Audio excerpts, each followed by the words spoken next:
3 ministros do STF, elide a caracterização da coação no curso do processo, uma vez que o trabalho de Eduardo Bolsonaro tem sido expor violação de direitos humanos em outro país. E isso não constitui crime. O Código Penal estabelece, é a lei.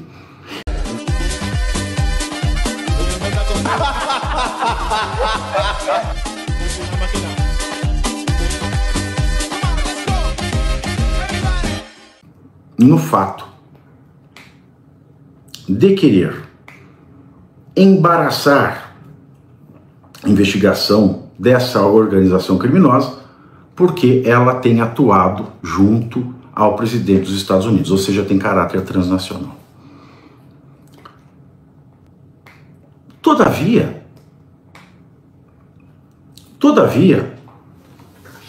nós não podemos dizer que haja motivo, porque mesmo que esta coação no curso de processo tenha caráter transnacional, para que se a considere também como obstrução de justiça na investigação de organização criminosa, nós temos que o texto do parágrafo 4º do artigo 359-K do Código Penal elide a caracterização da coação no curso do processo, uma vez que o trabalho de Eduardo Bolsonaro tem sido expor violação de direitos humanos em outro país. E isso não constitui crime. O Código Penal estabelece, é a lei. E se é o Estado de Direito que vale, impera a lei e não um careca. E a lei diz que não constitui crime. A expressão é essa, não constitui crime. Portanto, não pode haver coação no curso do processo quando se está diante do não constitui crime do parágrafo 4º do artigo 359-K do Código Penal brasileiro. E mais, mesmo que não fosse crime, como não é crime, mesmo que não existisse essa previsão de que não constitui crime comunicar, publicar coisas para expor no exterior a violação de direitos humanos no Brasil, mesmo que isso não tivesse escrito, expresso, e a coação no curso de processo de caráter transnacional fosse de fato um crime a ser investigado e punido no Brasil, a autoridade, o juiz coagido, ou seja, o juiz vítima, não poderia ser relator. E ele não poderia aplicar nenhuma medida, tomar nenhuma decisão, dar nenhuma ordem, porque ele é a vítima. Portanto, senhores, o arcabouço legal nos mostra claramente que o que o Alexandre de Moraes está fazendo é ditatorial, que nós sim temos um golpe de Estado. Este golpe de Estado está travestido, disfarçado com a minissaia da democracia. Que a democracia no Brasil é uma farsa, pelo menos para os ministros do STF.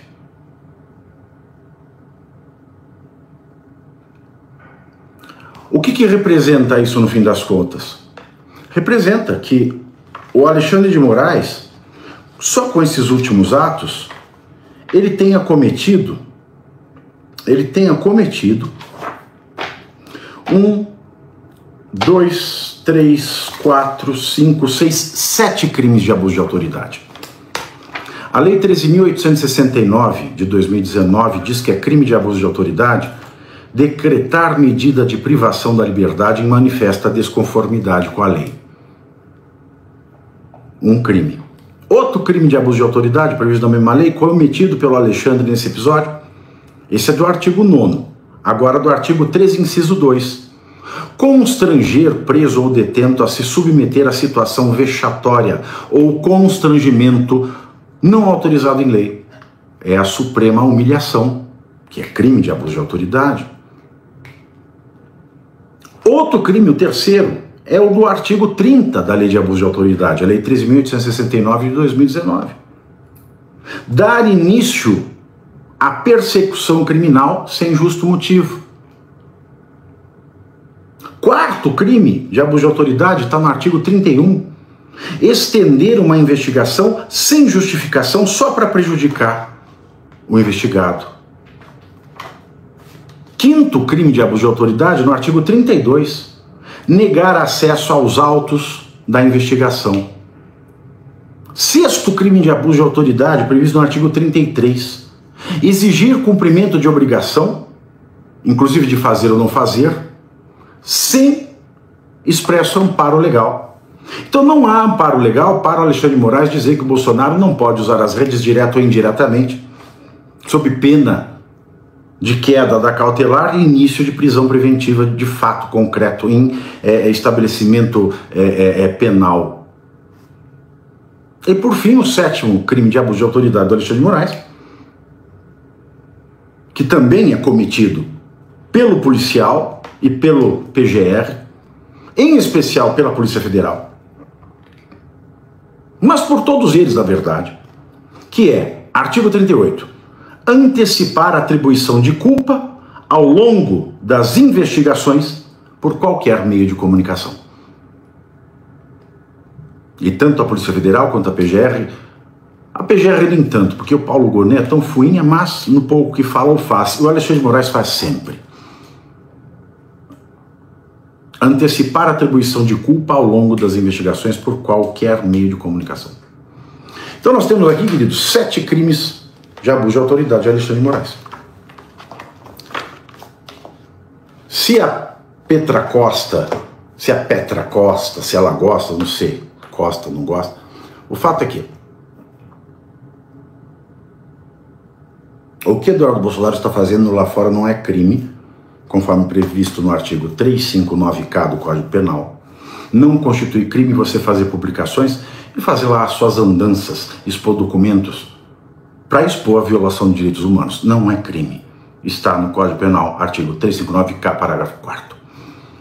Mesmo que não existisse essa previsão, que isenta Eduardo Bolsonaro, e até mesmo Bolsonaro, que isenta de se pensar que eles estejam cometendo crimes por isso, se fosse um caso do crime de coação no curso do processo, coação do juiz ou dos juízes, dos ministros no curso do processo, é certo que os ministros, os juízes coagidos não poderiam ser juízes, relatores em investigação.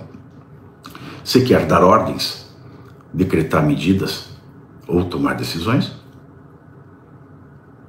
não poderiam. Portanto, tudo está ilegal. Tudo está ilegal. E por fim, ele fala de obstrução à justiça com base na Lei 12.850, mas não é o caso. Há uma, porque se existisse alguma organização criminosa,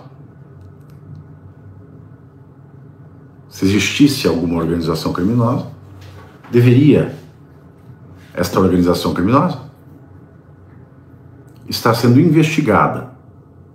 E no caso, a gente já está na fase das alegações finais de um processo que sequer deveria existir. Aí eu falo da organização criminosa para cometer os atos contra a democracia, o golpe de Estado no Brasil, a depredação, etc. e tal. Mas isso já passou da fase da investigação, já está na fase de julgamento, então não tem como haver obstrução da justiça, até mesmo porque a obstrução da justiça, que está na Lei 12.850, ela fala, né, em impedir ou embaraçar a investigação de organização criminosa. E esta organização criminosa já está sendo processada. Então está tudo errado. E tudo isso que eu falei para vocês, toda essa legislação está no site planalto.gov.br. Pode ser traduzido para qualquer idioma. E se você não for capaz de saber ler, peça para sair, meu amigo. Porque você quer uma ditadura, não quer um Estado de Direito. Independentemente se fosse Bolsonaro, no Banco dos Réus, ou Lula, o que eu defendo aqui é a lei. Não é a defesa nem de direita nem de esquerda, é a defesa do direito e não a democracia sem direito. Muito obrigado pela atenção, espero que vocês... Vou deixar disponível, vocês podem reassistir, mas assimilem esses conceitos. Assimilem esses conceitos. E hoje à noite tenho as últimas vagas para o workshop Ressurreição Democrática. E você aí já está preparado para ter todos os argumentos para dizer que Marx não foi um cara legal, para dizer que o comunismo não é um lugar para diversidade, para desmontar essa grande fake news histórica da esquerda, que é repetida por nossos professores de história, de geografia, de sociologia, que é repetida nas universidades, que é repetida nos livros. Está preparado para dizer por que Marx não era um cara legal e por que todo marxista raiz também não é, e porque o comunismo é terrível? Você já leu nos Anais de Marx? Pois é, aqui nesse livro você vai encontrar tudo o que você precisa saber para responder aquele sabichão que diz que Marx é um cara legal, pois não é. Leia agora, nos Anais de Marx, a trolha do comunismo transviado para encaçapar idiotes. À venda em todas as livrarias do Brasil, pelo site ou nas lojas físicas. Não deixe de ler.